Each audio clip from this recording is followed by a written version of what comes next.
مصر پر ایک ظالم و جابر بادشاہ کی حکومت تھی، جو نہ صرف ایک جابر اور سرکش بادشاہ تھا بلکہ اس نے خدائی کا دعویٰ بھی کر رکھا تھا اور خدائے حقیقی کو للکارنے کی جرات کی تھی، اور یہ تھا بادشاہ فرعون۔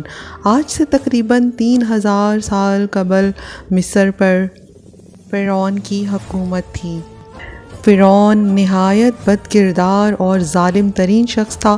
فرعون نے اپنی رعایا کو حکم دیا تھا کہ وہ اس کے آگے سجدے کریں، اور جو کوئی بھی اسے سجدہ کرنے سے انکار کرتا وہ اس پر ظلم کے پہاڑ ڈھا دیتا، یہاں تک کہ اسے قتل کروا دیتا۔ اسی زمانے میں اللہ نے اپنے سچے پیغمبر حضرت موسیٰ علیہ السلام کو مبعوث کیا، جنہوں نے بنی اسرائیل کو اللہ کی طرف دعوت دی اور انہیں جھوٹے خدا کی عبادت سے باز آنے کی ہدایت کی۔ لہٰذا خود فرعون کے محل میں موجود ایک خاتون نے موسیٰ علیہ السلام کے دین کو قبول کر لیا اور اس لا شریک اللہ پر ایمان لے آئی۔ اس خاتون کا نام مشاطہ تھا، جو فرعون کے محل میں خادمہ تھی۔ فرعون نے اسے اپنی بیٹی کی خدمت اور کام کاج کرنے پر مامور کیا تھا۔ ایک دن کا واقعہ ہے کہ وہ خادمہ فرعون کی بیٹی کے بالوں میں کنگھی کر رہی تھی۔ کنگھی کرتے ہوئے اس کے ہاتھوں سے اتفاقاً کنگھی گر پڑی۔ وہ اٹھانے لگی تو اس کی زبان سے بے ساختہ بسم اللہ نکل گیا۔ اس پر شہزادی نے کہا، تو نے آج عجیب کلمہ بولا ہے، رب تو میرے باپ فرعون ہی ہیں، تو یہ تم نے کس کا نام لیا ہے؟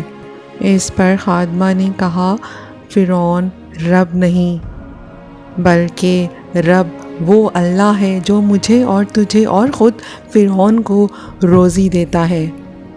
شہزادی نے کہا، اچھا تو تم میرے باپ کے سوا کسی کو اپنا رب مانتی ہو؟ اس نے جواب دیا، ہاں، میرا، تیرا اور تیرے باپ سب کا رب اللہ ہی ہے۔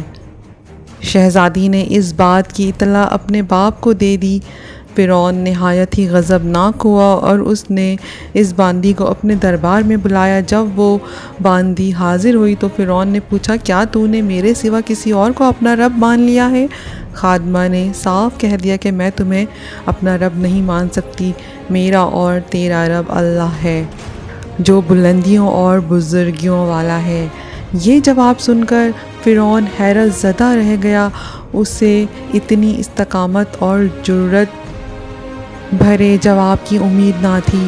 فرعون نے سوچا، اس عورت کو ایسی عبرتناک سزا دینی چاہیے کہ اس طرح کی جرات دوبارہ کسی شخص کو نہ ہو۔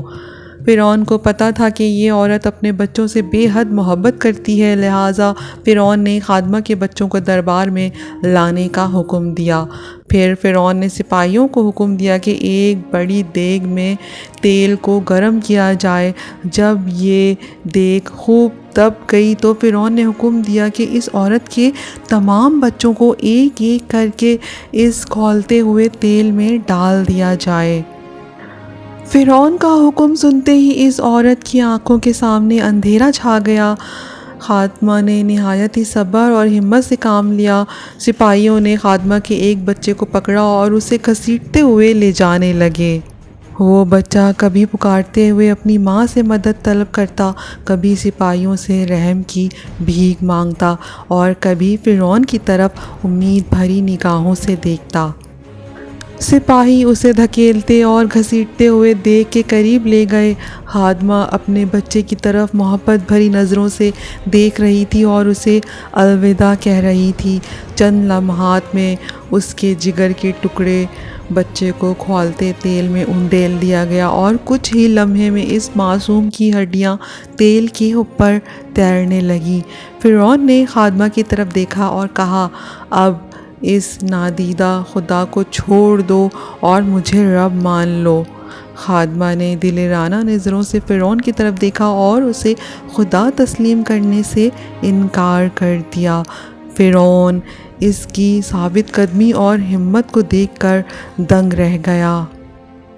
تھوڑی ہی دیر میں اس کے دوسرے بچوں کو بھی تیل میں ڈال کر ہلاک کر دیا گیا۔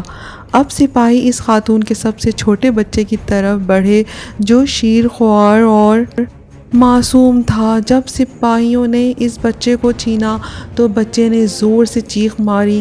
ماں کا کلیجہ منہ کو آ گیا اور اسے ضبط نہ رہا، وہ زمین پر گر پڑی اور زار و قطار رونے لگی۔ وہ عظمت والا لا شریک خدا اس عورت پر گزرنے والی قیامت سے خوب واقف تھا، لہٰذا اللہ کی طرف سے ایک معجزہ ظاہر ہوا۔ وہ شیر خوار بچہ جو ابھی بول بھی نہ سکتا تھا، اس کی زبان میں بولنے کی قوت آ گئی۔ بھرے دربار میں بچہ بول اٹھا، اے میری ماں، تو حق پر ہے، بے شک دنیا کی سزا آخرت کے عذاب کے مقابلے میں بہت ہلکی ہے۔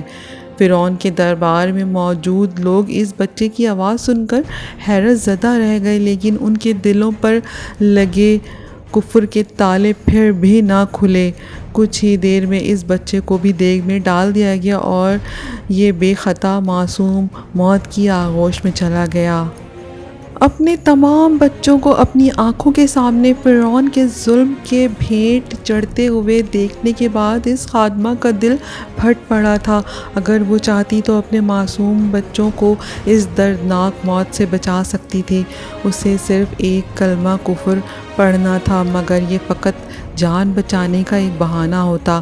مگر اسے یقین تھا کہ اس کے رب کے پاس اس کے لیے جو کچھ ہے وہ اس ختم ہو جانے والی دنیا سے کئی گنا زیادہ ہے۔ اب سپاہیوں نے اس خاتون کو پکڑ کر دھکیل کر اس دیگ کے پاس لے گئے۔ خادمہ کے ذہن میں ایک بات آئی، اس نے فرعون کی طرف دیکھ کر کہا، رکو، میری ایک درخواست ہے۔ یہ سن کر فرعون کو کچھ امید پیدا ہو گئی۔ فرعون نے کہا، ہاں بتاؤ، کیا خواہش ہے؟ عورت نے کہا، تم میری اور میرے بچوں کی ہڈیاں ایک ساتھ جمع کر کے ایک جگہ دفن کر دینا۔ پھر اس عورت نے اپنی آنکھیں بند کر لی اور اسے بھی دیگ میں پھینک دیا گیا۔ اس واقعے کے 2000 سال بعد آخری نبی حضرت محمد صلی اللہ علیہ وآلہ وسلم اس دنیا میں تشریف لائے۔ آپ کو ایک رات معراج کے سفر پر لے جایا گیا۔ معراج کی رات جب نبی صلی اللہ علیہ وآلہ وسلم براق پر سوار ہو کر بیت المقدس پہنچے تو آپ کو مصر کی طرف سے ایک خوشبو آنے لگی۔ حضور نے جبرائیل سے پوچھا، اے جبرائیل، کتنی اچھی خوشبو آ رہی ہے، یہ خوشبو کیسی ہے؟ جبرائیل نے عرض کی، یا رسول اللہ، فرعون کی ایک باندی تھی جس کے ایمان کی خاطر اپنے اور اپنے بچوں کی جانوں کا سودا کیا تھا، اس کی اور اس کے بچوں کے ہڈیوں کو جہاں دفن کیا گیا تھا، جس دن انہیں دفن کیا گیا اس دن سے لے کر آج تک یہ خوشبو آ رہی اور قیامت تک آتی رہے گی۔ بے شک ہم خوش قسمت ہیں کہ اللہ نے ہمیں ایمان کی دولت سے نوازا، اور جس ایمان کو پانے کے لیے لوگوں نے اپنی اور اپنے اولادوں کی قربانیاں دی، جبکہ ہمیں کتنی آسانی سے یہ دین اور ایمان مل گیا۔